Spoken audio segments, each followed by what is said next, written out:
Good morning, Chef. You're in early. I like that. What was your name again? Ah, a quiet one. Very well. Chef shall do. I hear you come with some amount of brewing and crafting experience, so I'm sure you'll fit in just fine. I, of course, am the Vintage Cube Chef, head chef of this fine establishment, a place for people of all walks to hone their skills and experiment with magical ingredients that have both stood the test of time and those of a more modern likeness. And prepare. Prepare for what, you ask? Well, anything and everything. Our dish of choice here is drafting, an inherently volatile format that tests every aspect of an aspiring chef's Magic the Gathering skill set before the dish is eaten, rated, and flushed away approximately 2.3 days later, which gives us fresh opportunity to start anew. Know, however, that we do things differently than many a kitchen. We do not shy away from any ingredient. We push the boundaries and crave a certain fantasticalism that can only be achieved in the types of events we attend. To that end, there was something I wish to discuss. An old, complicated, but beloved ingredient has been confirmed for the upcoming culinary gauntlet on the Magic the Gathering arena. Since its inception, it has been included in many a creation. Some chefs are rabid for it, and others dare not let it taint their attempted monuments to perfection. The card is, of course, Booster Tutor, and regardless of your opinions on its viability or enjoyability in dishes, you simply must understand it to be competitive. It will surely make many an appearance in both your decks and the decks of those you face. As it so happens, I very recently removed it from my own crafted event and spent a considerable time weighing its every aspect. I found a video quite helpful in determining whether or not Booster Tutor would be right for me. Perhaps this will be helpful to you too, as an aspiring chef in preparation for this event. Here, take it. Go watch. Come back when you've listened. Booster Tutor is a 1 mana black instant that reads, open a sealed Magic booster pack, reveal the cards, and put one of them into your hand. It has the added rules text that that card should be removed from your deck before beginning the next game. It was originally released in Unhinged, a wacky and explorative set from November of 2004 that featured exclusively cards not intended for standardized formats. It was reprinted in Unsanctioned, a similarly nonsensical sequel that hit tables in February of 2020. Although not legal in any constructed format, the card quickly gained popularity in the world of cubing, where head chefs craft their own selections of limited formats. Over the years, many a chef have felt anxious about including a card not intended for play in any format to influence their cubes. But for many, the allure of giving drafters the opportunity to see more of their personalized creation is too exciting to pass up. In paper formats of cubes, opening a sealed Magic pack from that cube ensures a selection of completely unique cards that were not available during the drafting and deck building phases. However, on the magical electronic computer game called The Arena, where the soon-to-release high-powered cube event shall be available, this is not the case. There are many possible ways to interpret exactly how this card will work. Until we see it in action from both sides of the screen, we will need to make some assumptions. Assumption number 1. For the high-powered Arena Cube, Booster Tutor will select 15 unique cards from the full cube list as options. Assumption number 2. The revealed cards that are not chosen disappear once a selection is made. To clarify, this means they do not go to exile, they are certainly not in the graveyard, and yet they are not revealed. Magic the Gathering Arena has had some quirks with this in the past, making it difficult to refer back to what was not chosen. With these assumptions out of the way, we can finally discuss some of the big questions. First off, how good is Booster Tutor? When should you draft it? How do you draft around it? How should you play it? And how do you play around or against it? Let's start with that first question. How good is Booster Tutor really? On the surface, Booster Tutor is absurdly powerful. For only 1 mana at instant speed, it allows you to select from a variety of high power options to best help you in whatever situation you're currently in. It could be a piece of power, a win condition, the perfect removal spell, or even simply a land so that you can properly curve out your rather adventurous non-mulligan keep. Given our assumptions, it is quite clearly even stronger than in paper, as you could be given the option to select a second copy of a card you already put in your deck, a second combo piece or synergy powerhouse that will drive you to a guaranteed victory. Now, as proper chefs, we both know this is not always true, but its value is borderline impossible to ignore. So what holds it back? Statistics, for one thing. Yes, I know. Math in cooking, what a bore. But precision is key, and Booster Tutor is anything but precise. Some percentage of the cards offered to you may be impossible to cast, given your mana base. Some may be castable, in theory, but not guaranteed, given what you already have on the board and in your hand. Some may be fully castable, but not desirable, like a combo piece for a combo you don't have the other parts for. Looking at you, Tendrils of Agony. So how does the math break down? Let's look at a realistic example. We have drafted a two-color deck where one of the colors contains black. That way we can consistently cast Booster Tutor if it's in our opening hand on turn 1 or at any point in the game should we draw it, assuming our mana works out. We have recently learned that in every pack that Booster Tutor shows us, there will be at least one card of each color, which makes the odds of seeing at least one card that is playable in our two-color deck 100%. This essentially guarantees we will never fully miss on Booster Tutor, but that's not quite good enough for Vintage Cube formats. We want to know how often we will be offered one or more cards that we can use to maximum effect. Ideally, we want options so that we can choose the best card for our given situation. By my count, there are 25 lands that we would deem desirable to see in our packs. This includes 6 dedicated dual lands for our color pair, 3 triomes that include both of our colors, and 9 multicolor or colorless lands that we believe would be universally beneficial to all two-color decks. We're putting Caracas in this list, for example, since all decks are able to play it and utilize its ability if the situation is ideal. There are also 7 fetches with one of our two colors. We have 14 colorless cards that we would deem winners, arguably the best of all options. These include such staples as Sol Ring, Black Lotus, and Mana Crypt. There are 12 black cards that we're generally always happy to have as a choice. This brings our total of exciting cards to see in our Booster Tutor to 51. For our second color, the number of true winners varies greatly, but it averages out to another 12 exciting selections that are universally helpful. Blue adds the most, as it includes Time Walk, Ancestral, and the generally useful Time Twister. And green has the least, as most ramp cards are not nearly as exciting on turn 2 or when they cost an additional mana to play. This brings up an important point about the card. On top of its inconsistency in selection, any card we select essentially casts for 1 mana more than its printed cost due to the fact we had to cast Booster Tutor first to get it. A 1 mana Mox is still excellent, but cards that want to be cast on curve or derive their value from being cheap or free diminish greatly if we have to cast Booster Tutor first. So let's look at the numbers. I am rounding our total possible winning picks for a two-color deck from 63 up to 65 to account for the fact that just about every brew will have 1 to 2 cards that they specifically would view as a great pick in a Booster Tutor selection. I am once again looking at you, Tendrils of Agony. Now that we know the numbers, we can actually do the math. 540 cards total in the event, 15 unique cards shown to us via Booster Tutor, 65 desirable cards on average.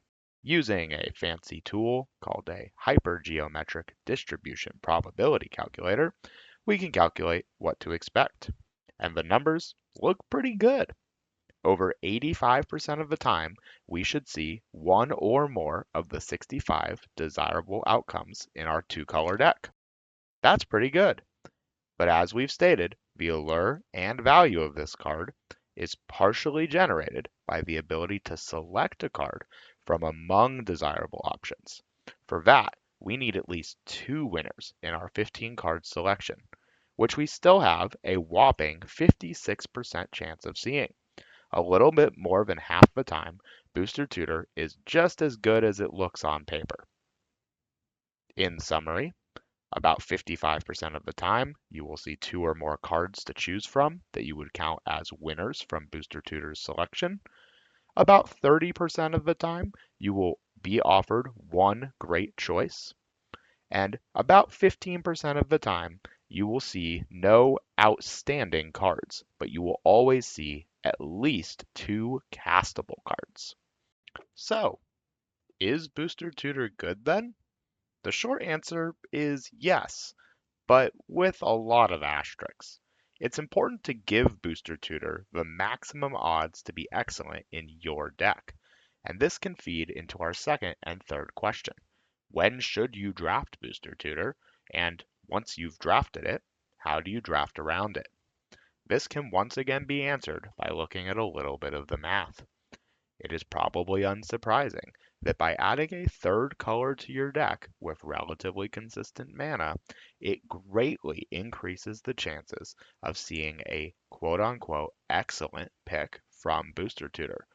Looking back to our previous example, adding just one more color to our two-color deck adds 23 possibly desirable lands and an additional 12 plus other color cards. Understandably, the colorless and black cards do not change, as they were good in both our two-color and three-color deck. With 98 cards in our new total, the calculations also change quite a bit. This is compounded with each additional color added. Furthermore, having lands in your deck that can cast spells, for example, a Triome in a two-color deck, gives your deck the ability to select more cards from Booster Tutor, even if it's not strictly what your deck's doing. So to answer our second question, when should you draft Booster Tutor? For starters, as early as possible. Knowing you have Booster Tutor will allow you to take options earlier in the draft that cement its value and greatly increase your chances of hitting high quality cards off of the Booster Tutor that you play. One thing to consider is that Booster Tutor is not guaranteed to succeed.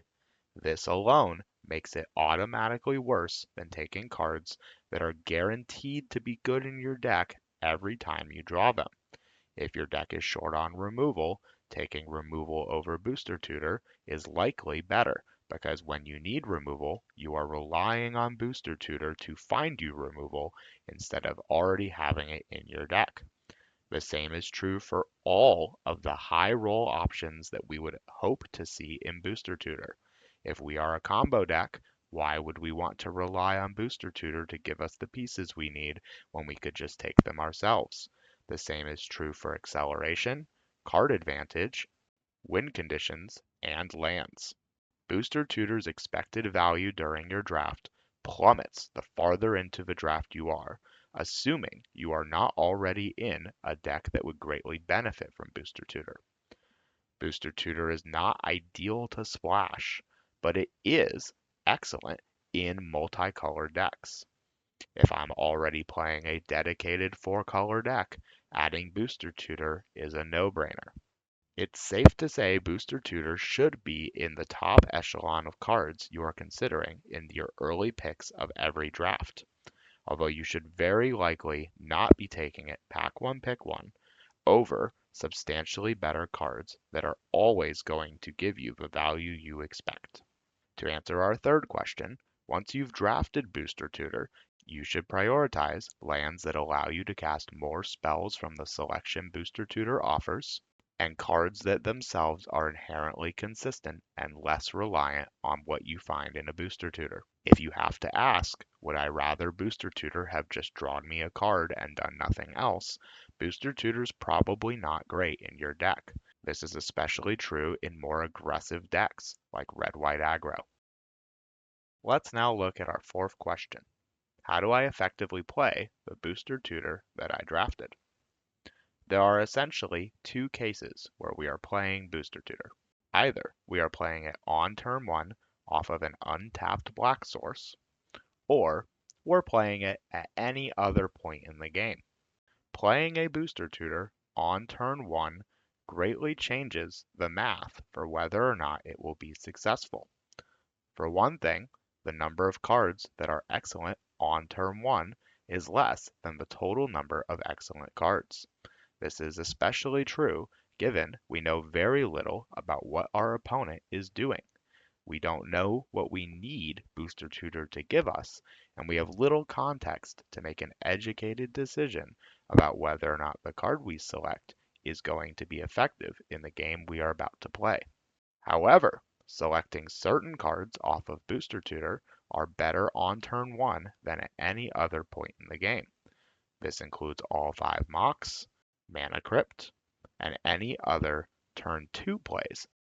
As a third option, Booster Tutor being played on turn 1 is very likely to find us a land that will enable us to curve out, essentially making it a very weird land cycler.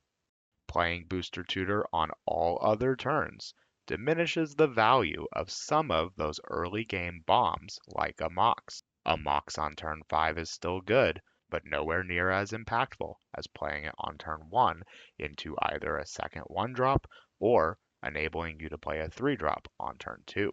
Using Booster Tutor later in the game allows us to benefit from knowing a lot more about the game that is being played.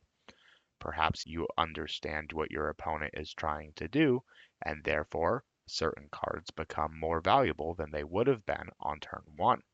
All in all, consider your own deck and the hand you have before you play Booster Tutor. In a game where you have other 1-drop plays, or don't need to play an untapped black source on turn 1, holding Booster Tutor to benefit from more context may make your game a lot more winnable. Also consider, would this hand greatly benefit from hitting an off-color or even on-color Mox? Often, casting Booster Tutor later in the game is best, as it enables you to make the best choice possible. We can now finally look at our last question. How do you play around Booster Tutor? Part of this is going to be based off how Booster Tutor appears in Magic the Gathering Arena. Booster Tutor has one potentially very large downside, which is if the 15 cards you are offered when you play Booster Tutor are also visible to your opponent may gain crucial information about the cards you didn't select from the 15. Knowing which 14 cards weren't relevant to you may inform them about a combo you are trying to accomplish, what is in your hand other than Booster Tutor and the card that you have now selected, or what they think you're doing. Sometimes this information isn't very helpful. If there's a problem on the board and your opponent selects removal, that's not too big of a shock. However, if they play a turn 1 Booster Tutor and select Tinker, you probably know what's on the way. Use every piece of information in the game to your advantage. If you're able to see all 15 cards, consider how long they took to make their selection. If there were multiple cards that seemed to be in their color, or if they took a card that they cannot immediately cast. If my opponent plays turn 1 Swamp into a Booster Tutor and then selects Teferi, I have a feeling I know some other cards to play around outside of just mono black cards. In summary, Booster Tutor is quite strong, and you should be taking it relatively early in most drafts, especially in Pack 1. However, when taking Booster Tutor and evaluating whether you should draft it at all, there are a whole bunch of things to keep in mind. In Vintage Cube and Vintage Cube adjacent formats, consistency is key, This is why we take high quality lands so highly in our drafts, because at the end of our draft, we are often going to be cutting cards that would be excellent in many other formats.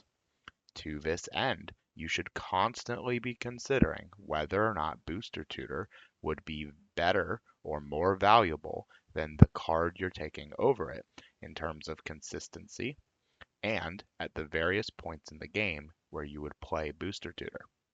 Sometimes you are excited to see your opponent play a Booster Tutor against you, especially if you are the more aggressive or assertive deck. That means that your opponent is relying on Booster Tutor answering whatever problems you are presenting, which although sometimes that may work, it is not a guarantee. You would much prefer your opponent play a Booster Tutor on turn 3 than a Toxic Deluge if you curved out efficiently in mono white aggro. As a final thought, Booster Tutor is a fun card to play. If your goal is to just enjoy your draft, taking Booster Tutor whenever you feel like it is perfectly acceptable. Who knows? Booster Tutor in your deck may make it significantly better if you are just disproportionately better at opening Magic the Gathering packs. If this is the case, do not let these statistics sway you, but if you're like me and the rest of the drafters down on Earth, please consider these aspects of Booster Tutor before adding it to your deck.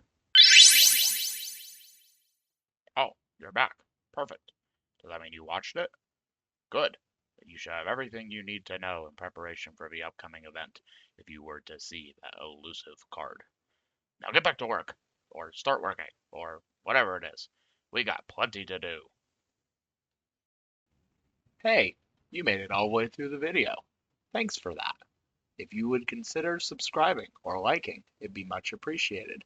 But more importantly, we'd love to see you in the Vintage Kitchen drafting and crafting your own creations. To do so, check out my channel and you'll see a link to our Discord called the Vintage Cube Kitchen. Good luck drafting and make sure to keep an eye out for future videos.